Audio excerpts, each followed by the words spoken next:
Friday. We made it to Friday. Nice to have you with us. We did it. We did it together. Welcome to CBS News Minnesota Morning Update. I'm Jason DeRusha. Today's going to be okay. I know it was rainy last night. We may get some showers later on tonight. But for the most part, today is going to be not that far from average. Only like 5 degrees below or so. Come on. Cloudy. Going to be cloudy out there. Let me go punch up. You guys might want to see the weekend forecast, right? Because, you know, it's the weekend time. Working for the weekend. That's what we do here. See if I can find it. Shouldn't be this hard. 7-day forecast.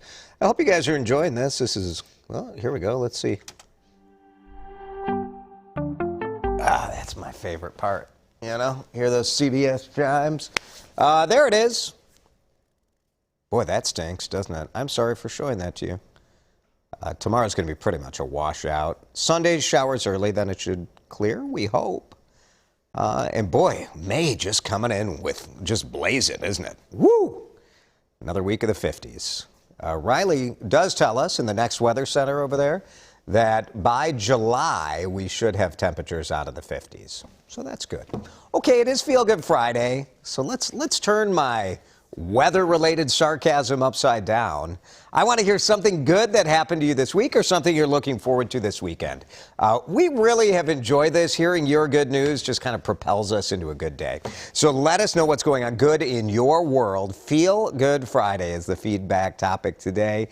Share your joy with us, and I'll read through some of your stuff coming up. Let's hope we have a lot of joy over at Target Center tonight because the Timberwolves in Game 6 against Memphis. It's been a fun series. I know the Game 5 loss was devastating to fans, but, you know, players, they can pick it up, and the Wolves have shown they can bounce back after a tough loss. So Game 6, feeling good about it at Target Center tonight, 8 p.m. the tip. The Wolves have to win.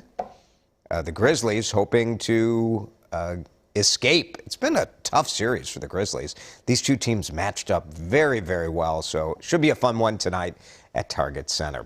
Vikings made their first-round draft pick, and a lot of people have a hot take, and literally no one knows what they're talking about. We'll see. Is this guy any good? Yeah, I mean, there's no doubt that Lewis Cine from Georgia is a heck of a player.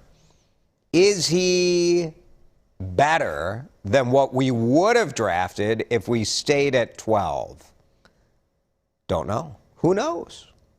So the Vikings traded with Detroit, so that will give us a pretty good comparison, right? We can look at who Detroit picked and who we picked and see who's better. It's that easy. But we got a pretty good player, tough tackler. Lewis Cine. We also have the 34th pick, so we'll have the second pick tonight. There are some good players on the board still, so that should be good. So 34th pick in the second round, and then we have the 66th pick as well.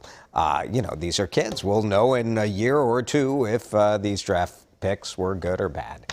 COVID-19 is bad, and it's coming back, at least to a certain degree. So hard to know what to read out of data with this since testing is so different and all of that. But we are seeing an uptick in cases. You probably know people who have gotten sick recently. That's sort of the best indicator, right, as to what's going on. And the city of Minneapolis says, yeah, we got it. It's back. And they're recommending masks, not requiring, but recommending. That 7-day case rate you see up 340% since mid-March.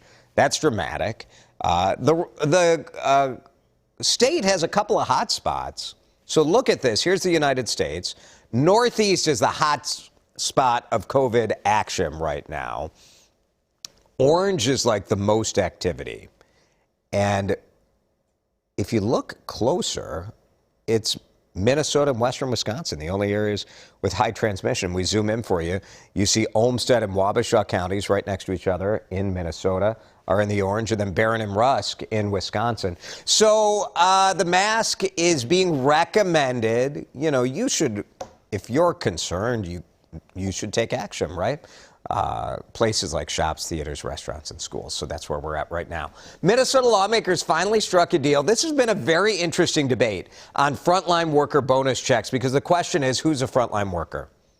Republicans have said it's nurses and hospital employees and nursing home employees. And Democrats have said, well, what about the grocery store workers and the transportation workers and all these other folks? And so it's been a difficult thing to come to an answer to. In the overnight hours, what they did is double the money from $250 to $500 million.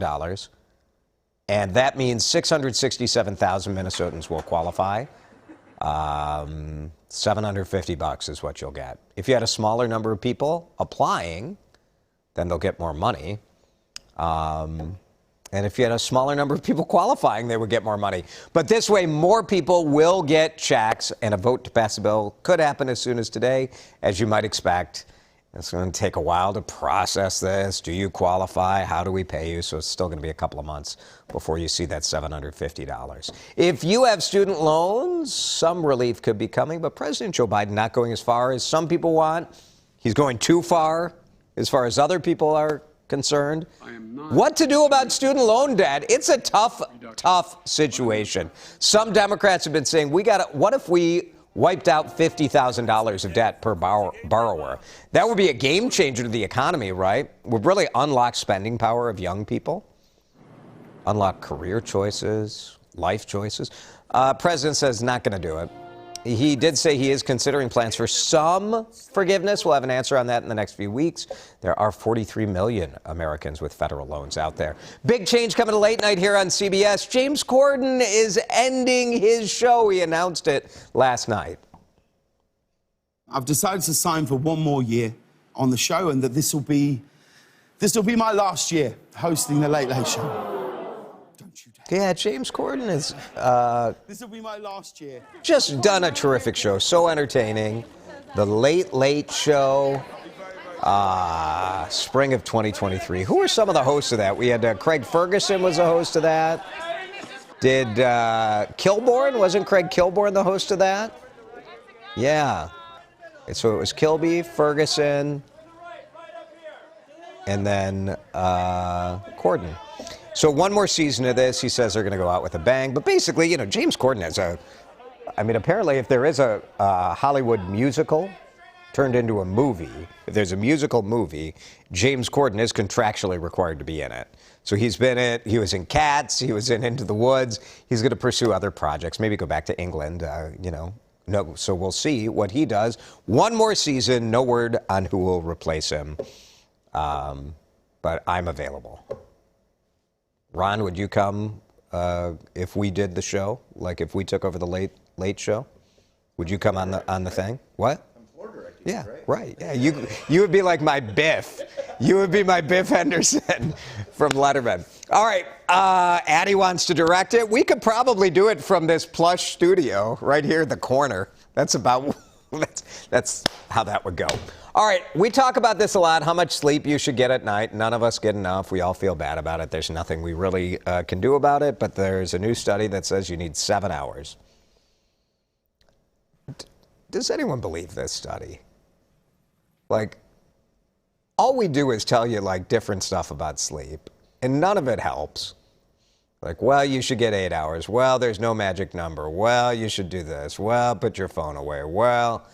So I don't know. This is University of Cambridge. The pointy heads at the University of Cambridge took a look at people 38 to 73 years old, and they said too little sleep is bad, too much sleep is bad. It's like the 3 bears. It's never right. It's never right with you researchers. We're doing our best. Give us a break. My gosh. Sleep what you can. I don't know. All right, let's have some good news for you. It's Good News Friday. What's going on in your world? Let's roll it. Hey, Mary's starting a new job on Monday. Congratulations, Mary. Good luck. The way things are going today, I might be starting a new job on Monday if I keep this nonsense up. Thank you, Mary. Here's Holly. You get to work at a children's fair this weekend. That's going to be fun. Very nice. Have a great weekend, everyone. Thank you. Oh, good stuff, Cindy. She got her second COVID booster shot this week. Feeling good about that. Thank you. Tamara. Oh, Tamara, you got to go to Art and Bloom. I'm so jealous. My mom's going to be in town this weekend. Art and Bloom has been gone for 2 years. I usually MC the fashion show. Bachman's does a fashion show at Art and Bloom usually. They didn't do that this year, but hopefully that'll be back. But Art and Bloom is so cool. With the rain, I bet it's going to be real busy tomorrow out there. Glad you got to get out there last night. Cool, Tamara. Thank you. Becca, having a party on Sunday afternoon. Needs to not rain long enough for us to grill. Yep. I'll be cheering for you. I hope you get that party in. We have a big family weekend. My 16-year-old is celebrating confirmation, so we'll be at the Basilica for confirmation on Saturday morning. And then my nephew is doing his first communion, so that's pretty cool. So we'll be going to church at 10 in the morning at the Basilica, and then church in Maple Grove at 5 o'clock in the afternoon. So, I mean, I have a lot of atoning to do. So I have a lot of quality time with the big guy to kind of talk through some stuff. I will use it wisely. I'll say a prayer for you, Ron. I might need 2 sessions at church. Addie wants me to say a prayer for her. I will. Well, for sure, I'm going to need a morning and an evening session for Addie. So we'll work it all through. I'll pray for all of you guys. We all need all the help we can get, right? Morning update from CBS News Minnesota. Thanks for watching. We will see you on Monday.